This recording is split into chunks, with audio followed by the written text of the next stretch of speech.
pour nous, la notion d'éducation populaire,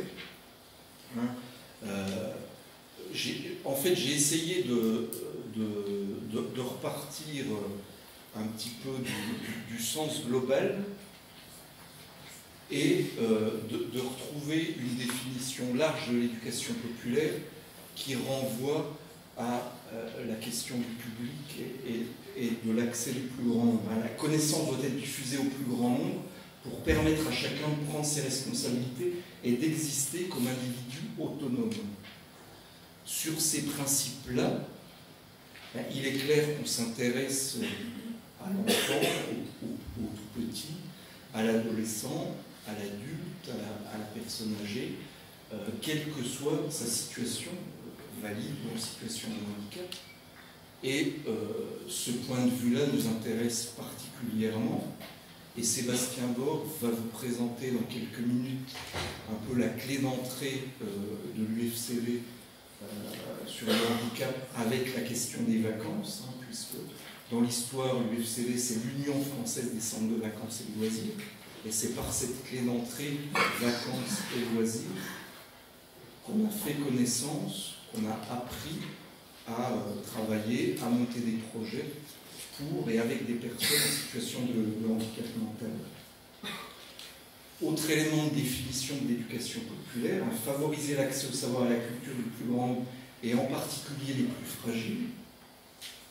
Là aussi, la situation s'applique en particulier. Considérer l'éducation de tous comme la condition de l'exercice de la citoyenneté et de la démocratie. Si on n'est pas dans cette préoccupation-là aujourd'hui, dans la conduite de nos activités de loisirs, alors qui peuvent paraître bien peu sur toute une vie ou sur toute la vie des gens tout au long d'une année.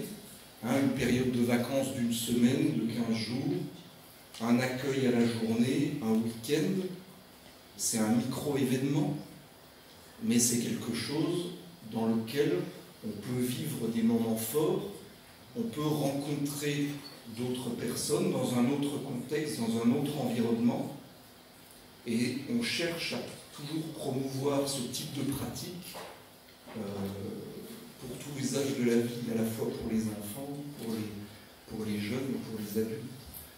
Et on sait qu'à travers ces expériences,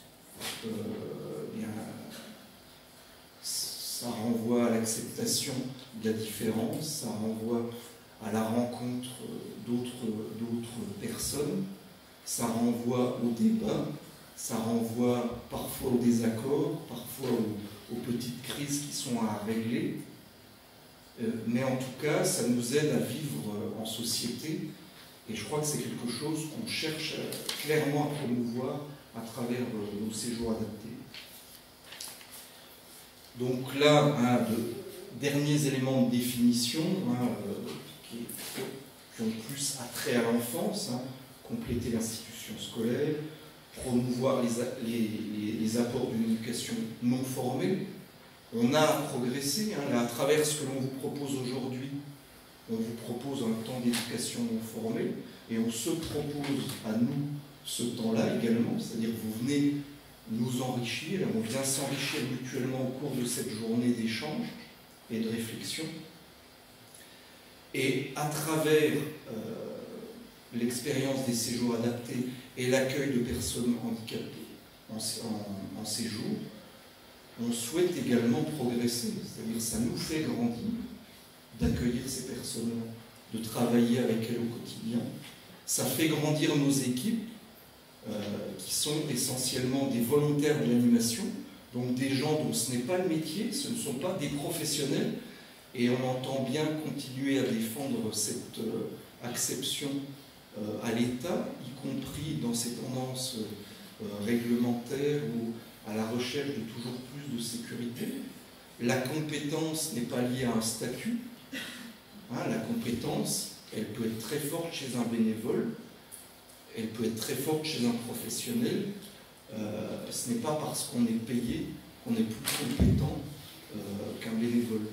Donc ça, on va continuer à le porter, Et on va continuer également à promouvoir cet engagement pour une semaine, pour 15 jours, pour un peu plus, au cours d'une année, à se mobiliser auprès de l'accompagnement de personnes en situation de handicap pour l'organisation de vacances et de loisirs. Donc ce sont des personnes qui passent 24 heures sur 24 au contact des publics, à travailler avec eux pendant quelques jours.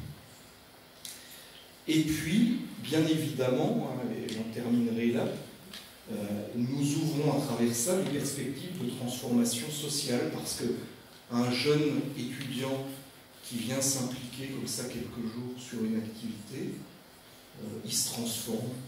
Il transforme son rapport à l'autre, sa vision du monde.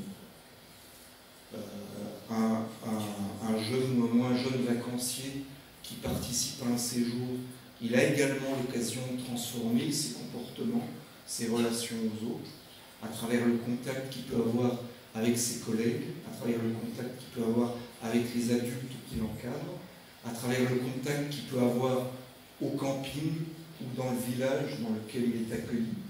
Et donc ça, c'est aussi un point qui nous semble important de souligner. Alors j'en termine par quelques initiatives d'éducation populaire, même si je les ai déjà évoquées, et qui peuvent avoir trait à l'accueil de personnes en situation de handicap mental. On a de façon un peu historique, et sans forcément, d'ailleurs ça se faisait assez naturellement, il y a déjà des décennies, on accueillait, on appelait ça en intégration, des enfants en situation de handicap mental dans des colos, dans des centres aérés à l'époque, dans des accueils périscolaires un peu plus tard. Et ça, c'est pas nouveau. Alors aujourd'hui, on parle d'intégration, on parle aussi d'inclusion. Bon, vous aurez l'occasion d'en débattre tout à l'heure, pour ceux qui participeront à cet atelier. C'est également, en termes d'éducation populaire, l'adaptation de pratiques et de lieux de pratiques culturelles ou sportives à l'accueil de personnes en situation de handicap. Et quand on parle d'adaptation, on ne parle pas uniquement accessibilité, locaux, mise aux normes, etc. C'est aussi l'adaptation des comportements, c'est aussi l'adaptation